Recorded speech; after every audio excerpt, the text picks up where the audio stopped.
저는 이 지원금 나온다는 소식 듣자마자 기름값에 쓰려고 했거든요. 차 있는데 기름값 때문에 요즘 대중교통 타고 있는 상황이라 이 뉴스 듣고 기뻤습니다. 근데 주유소에서 못 쓴다는 거 아셨나요? 고유가 피해 지원금 최대 60만 원입니다. 그런데 연매출 30억 원 이하 주유소가 전체의 30%도 안 됩니다. 고유가 지원금인데 기름값에 못 쓴다는 겁니다. 소득 하위 70%, 4인 가구 기준 월소득 974만 원 이하라면 대상이고 4월 27일부터 지급이 시작됩니다. 왜 이렇게 됐는지, 그리고 어디에 써야 진짜 이득인지 지금부터 정리해드리겠습니다. 요즘 주유소 갈 때마다 기분이 묘합니다. 기름 넣고 결제하면 나오는 숫자가 예전이랑 확실히 다르거든요. 넣을 때마다 한숨이 나옵니다. 지금 전국 평균 휘발유 가격 리터당 1992원입니다. 서울은 이미 2,000원을 넘었습니다. 숫자로 보면요, 60리터 만땅 채우는데 약 12만 원입니다. 리터당 1,500원 하던 시절이랑 비교하면 한 번 주유할 때마다 3만 원에서 4만 원이 더 나가는 겁니다. 한 달에 2번만 넣어도 월급에서 8만 원이 그냥 증발합니다. 기름값 때문에 차 놔두고 대중교통 타는 분들, 저만 그런 게 아니더라고요. 돈의 흐름을 따라가 보면 이 가격의 출발점은 한국이 아닙니다. 올해 2월 28일 미국과 이스라엘이 이란을 선제 타격했습니다. 이란은 보복으로 호르무즈 해협을 봉쇄했고요. 호르무즈 해협이라는 이름 솔직히 생소하시죠? 그런데 전 세계 원유의 20%가 이 좁은 길목 하나를 통과합니다. 거기가 막힌 겁니다. 전 세계 원유 공급의 5분의 1이 멈추니까 지구 반대편에 있는 한국 주유소 가격표까지 같이 뛰는 겁니다. 자, 여기서 핵심입니다. 이름도 생소한 해협 하나가 내 기름값을 결정한다는 사실, 좀 억울하지 않나요? 지금 국제유가가 WTI 기준 배럴당 95달러, 원달러 환율은 1,484원입니다. 전쟁이 장기화되면 유가가 140달러, 최악의 경우 170달러까지 갈 수 있다는 전망도 나옵니다. 지금도 힘든데 더 오를 수 있다는 얘기입니다. 정부도 손 놓고 있는 건 아닙니다. 3차 석유 최고 가격제를 시행해서 경유 기준 리터당 약 300원, 휘발유는 약 20원이나 효과를 주고 있긴 합니다. 경유는 그나마 체감이 되는데 휘발유 20원이면 60리터 넣어봐야 1,200원입니다. 커피 한 잔도 안 되는 금액이죠. 체감상 기름값은 여전히 무겁습니다. 뉴스에서 중동전쟁이 나오면 다음날 주유소 가격표를 확인하게 됩니다. 이 연결을 한번 알고 나면 뉴스가 좀 다르게 보이기 시작합니다. 중동 뉴스가 곧 내 지갑 뉴스라는 걸 알게 되니까요. 그래서 정부가 6조 원이 넘는 돈을 풀겠다고 했습니다. 근데 이 돈 진짜 기름값에 쓸 수 있는 걸까요? 자, 그러면 이제 가장 궁금한 부분입니다. 나는 얼마 받는 건지, 그리고 나도 해당되는 건지. 이거 제대로 안 보고 넘어가시면 나중에 후회하실 수 있습니다. 먼저 대상부터 말씀드리겠습니다. 소득 하위 70%입니다. 숫자로 보면요, 기준 중위소득의 150% 이하, 4인 가구 기준으로 월소득 974만 원 이하면 대상입니다.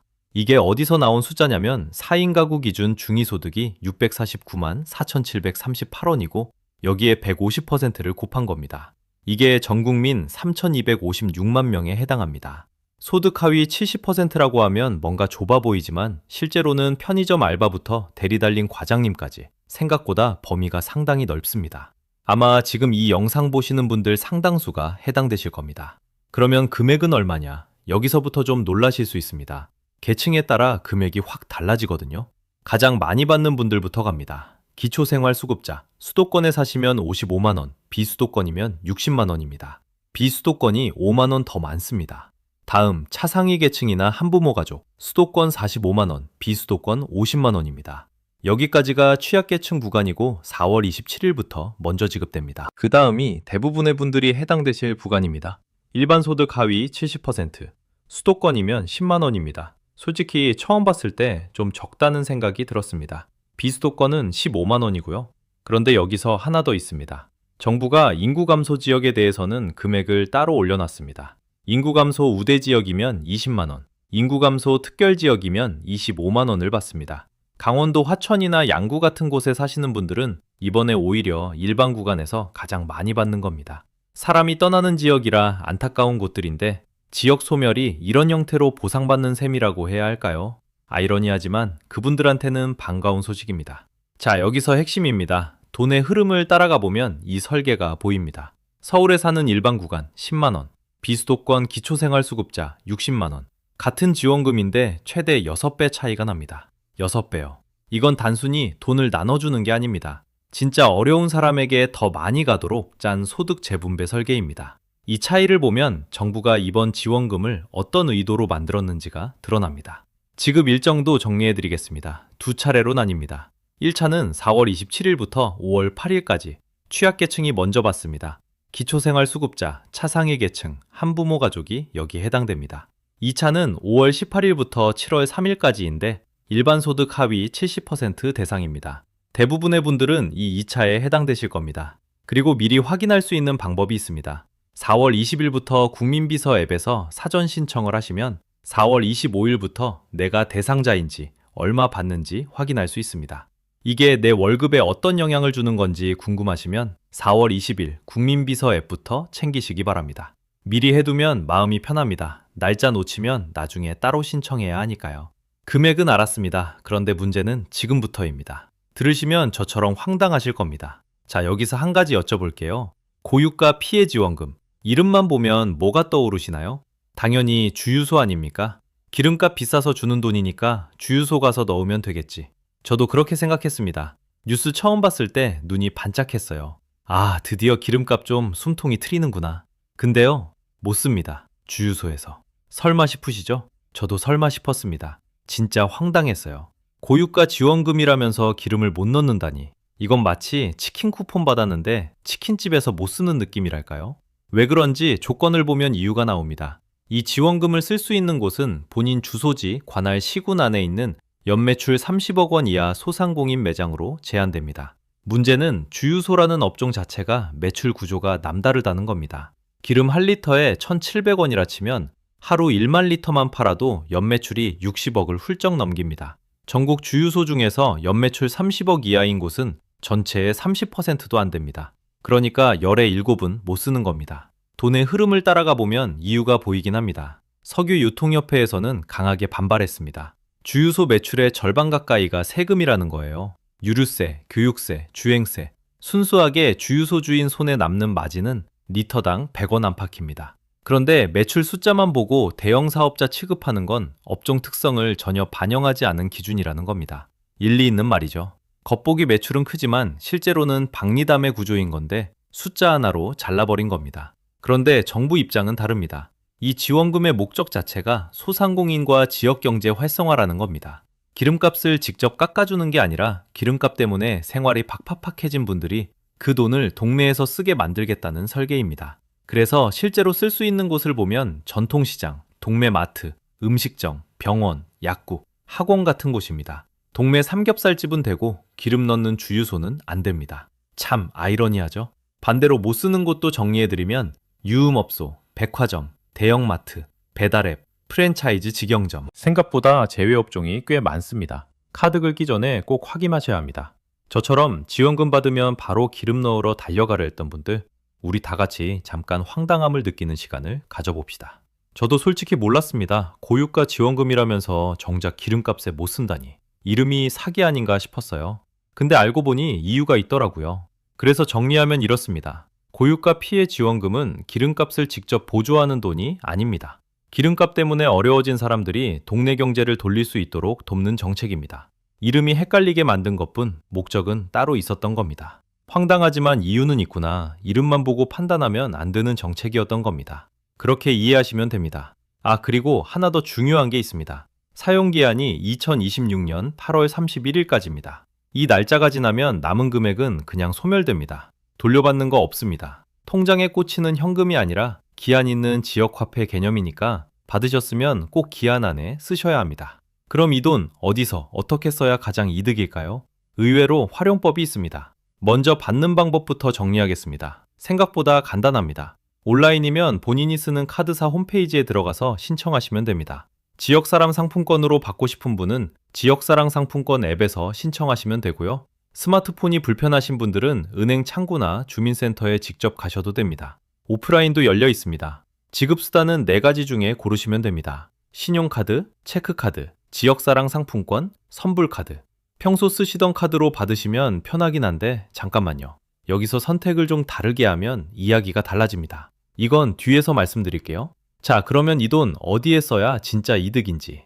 주유소에 못 쓴다고 아까워할 필요 없습니다. 오히려 더 알차게 쓸 수 있는 데가 있습니다. 제일 먼저 전통시장이나 동네 마트입니다. 장은 어차피 봐야 하잖아요. 매주 나가는 식료품비, 채소값, 고기값. 이걸 지원금으로 충당하면 그만큼 내 월급이 고스란히 남는 겁니다. 특별히 뭔가를 사는 게 아니라 원래 쓸 돈을 지원금으로 바꿔치기 하는 겁니다. 이게 가장 현실적이고 가장 확실한 활용법입니다. 그 다음, 미뤄뒀던 병원이나 약국 갈 일 있으시면 지금입니다. 건강검진 한번 받아야지 하면서 계속 미루셨던 분들, 치과 스케일링 받아야 하는데 귀찮아서 넘기셨던 분들, 약국에서 영양제 하나 사려다가 가격 보고 내려놓으셨던 분들, 이 돈으로 가시면 됩니다. 병원비가 공짜는 아니지만 지원금으로 내면 내 지갑에서 나가는 돈은 제로입니다. 아이 있는 가정이라면 학원비나 교육비에 쓰시는 게 가장 실속 있습니다. 아이 학원비가 한 달에 얼마나 나가는지 부모님들은 다 아실 겁니다. 매달 빠져나가는 고정지출 중 하나를 지원금으로 대체하는 것만으로도 한 달 숨통이 트입니다. 그리고 대중교통 많이 이용하시는 분들한테 반가운 소식이 하나 더 있습니다. 이번 추경으로 K패스 환급률이 최대 83%까지 확대됐습니다. 월 15회 이상 대중교통 타시는 분들이 대상입니다. 기름값 아끼려고 차 놔두고 버스나 지하철 타셨던 분들, 이번엔 오히려 그 선택이 보상받는 구조가 된 겁니다. 자, 여기서 핵심입니다. 지급수단을 고를 때 지역사랑 상품권을 선택하시면 이야기가 완전히 달라집니다. 많은 지자체에서 지역사랑 상품권으로 받으면 5%에서 10% 추가 혜택을 얹어줍니다. 10만원짜리 지원금을 상품권으로 받으면 10만 5천원에서 11만원어치를 쓸 수 있다는 뜻입니다. 숫자로 보면요, 이건 받자마자 5에서 10% 수익이 확정된 구조입니다. 투자로 치면 원금 보장에 확정 수익률 5에서 10%짜리 상품인 셈입니다. 세상에 이런 투자 상품이 있으면 다들 줄 설 텐데 이건 신청만 하면 됩니다.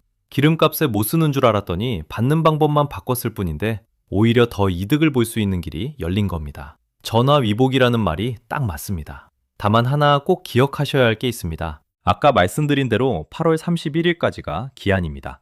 받으시면 미리 계획 세워두시고 어차피 나갈 돈부터 지원금으로 대체하시는 게 정답입니다. 그런데 이 돈 정말 내 편일까요? 마지막으로 하나만 더 확인하고 가겠습니다. 돈의 흐름을 따라가 보면 이 질문을 피할 수가 없습니다. 이 돈 받아봤자 물가 오르면 말짱 도루묵 아닌가? 댓글에서 가장 많은 공감을 받은 말이 있습니다. 좋아요 628개짜리 댓글. 지원금 나온다고 상품 가격 올리는 곳 신고해야 한다. 이분 심정 충분히 이해됩니다. 돈 풀면 물건값 오르는 거 아니냐? 맞는 말이기도 하고 아니기도 합니다. 경제학 교과서대로라면 맞습니다. 돈이 풀리면 수요가 늘고 수요가 늘면 물가가 올라갑니다. 이 원리 자체는 틀리지 않았습니다. 교과서를 틀렸다고 할 생각은 없습니다. 그런데 여기서 하나 빠진 게 있습니다. 그 돈이 대체 어디서 온 돈이냐는 겁니다. 자, 여기서 핵심입니다. 이번 추경은 적자국채 없이 초과세수로 충당했습니다. 초과세수라는 건 정부가 예상보다 세금을 더 걷었다는 뜻입니다. 이미 있던 돈입니다. 새로 찍어낸 돈이 아닙니다. 인플레이션은 돈이 갑자기 많아질 때 생깁니다. 이미 있던 세금을 돌려주는 건 물 붓기가 아니라 물 자리 바꾸기에 가깝습니다. 국가 채무 비율 50.6%, 적자국채 발행 없음. 이 두 숫자가 그 근거입니다. 실제 데이터도 있습니다. KDI가 2020년 재난지원금을 분석했는데 소비 진작 효과는 26%에서 36% 사이로 확인됐습니다. 받은 돈의 4분의 1에서 3분의 1 정도가 실제로 추가 소비로 이어졌다는 뜻입니다. 저소득층 소득 재분배 효과도 있었고요. 그런데 인플레이션을 직접 유발했다는 결론은 나오지 않았습니다. 돈을 풀었는데 물가 폭등은 없었다는 겁니다. 숫자로 보면요. 지금 소비자 물가 상승률 3월 기준 2.2%입니다. 작년 이맘때보다 물건값이 평균 2.2% 올랐다는 뜻입니다. 이 숫자, 지원금이 지급되기도 전에 이미 올라있던 겁니다. 원인은 환율과 유가입니다. 중동전쟁 때문에 기름값이 뛰고 원달러 환율이 1484원까지 올라가면서 수입 물가가 같이 뛴 겁니다. 지원금 때문이 아닙니다. 그런데 편승 인상은 진짜 조심해야 합니다. 지원금 나왔으니 가격 좀 올려도 되겠지? 하는 곳이 생길 수 있거든요. 공정거래위원회가 지금 집중 점검 중입니다. 댓글에서 628 좋아요 받은 그분 말처럼 편승 인상 보이면 신고하는 게 소비자의 역할입니다. 돈 풀면 무조건 물가 오른다는 공식, 그건 재원 방식을 모르는 말입니다. 어디서 가져온 돈이냐? 이게 핵심입니다. 자, 핵심만 정리합니다. 하나, 고유가 피해 지원금 최대 60만 원, 소득 하위 70%, 4월 27일부터 시작됩니다. 4월 20일 국민비서 앱에서 미리 확인하세요. 둘, 주유소는 대부분 못 쓰지만 전통시장, 동네마트, 병원, 약국, 학원에서 쓸 수 있습니다. 셋, 지역사랑 상품권을 선택하면 5%에서 10% 추가 혜택, 받는 순간 이미 이득인 구조입니다. 넷, 물가 걱정은 제한적입니다. 초과세수 환급 구조라 새돈을 찍어낸 게 아닙니다. 다만 편승 인상 감시는 우리 몫입니다. 이번 지원금, 이름만 보면 헷갈리고 쓸 수 있는 곳도 제한적이지만 구조를 알고 나면 충분히 활용할 수 있습니다. 모르면 그냥 지나치고 알면 챙길 수 있는 돈입니다. 정책은 앞으로도 계속 나옵니다. 그때마다 바로 정리해서 알려드릴게요. 구독하시고 같이 가계경제에 보탬이 되어봐요. 이 영상이 도움이 되셨다면 좋아요 한번 눌러주세요. 그게 이런 영상을 계속 만들 수 있는 힘이 됩니다. 알림 설정까지 해두시면 다음 정책이 나올 때 가장 먼저 챙기실 수 있습니다.